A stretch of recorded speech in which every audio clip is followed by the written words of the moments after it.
রোগীর বয়স হচ্ছে 35 বছর।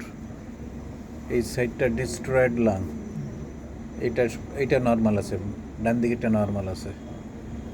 টিবি হয়েছিল কত সালে, কয় বছর আগে?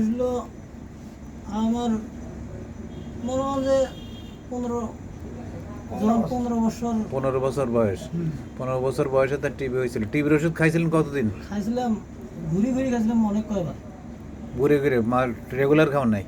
না, এগুলার খাসি মনে হয় যে এগুলার 6 মাস দিছে, 6 মাস ডোজ মিল করছি। হ্যাঁ, পরে দেখা গেল যে ফির সমস্যা, ফির খাসি আরেক জায়গায়। এবার কয়বার খাইছো? এইভাবে 3বার খাইছিলাম। 3বার। আসলে টিবির ওষুধ সঠিকভাবে, সঠিক মাত্রায়, সঠিক সময়ে না পড়লে অনেক সময় 6 মাসে টিবি যায় না, কারো 1 বছর 1.5 বছর খাইতে হয়। হ্যাঁ, সময় লাগে। এই জন্যে প্রথম থেকে একবার ওই যে গড়াগড়ি যদি 1.5 বছর বা 1 বছর খাইতে তাহলে যেত। কিন্তু তুমি খাইছো 6 মাস, খাইছো, খেয়ে কিছুদিন বন্ধ দিছো, দিয়ে আবার 6 মাস খাইছো, আবার কিছুদিন বন্ধ দিছো, তো এইভাবে হয় না। এখন তো এটা লাস্টে আছে না, পরে আমি 1 বছর খাইছিলাম একবার। ইঞ্জেকশন দিয়েছিল টিবির, শরীর জানো না।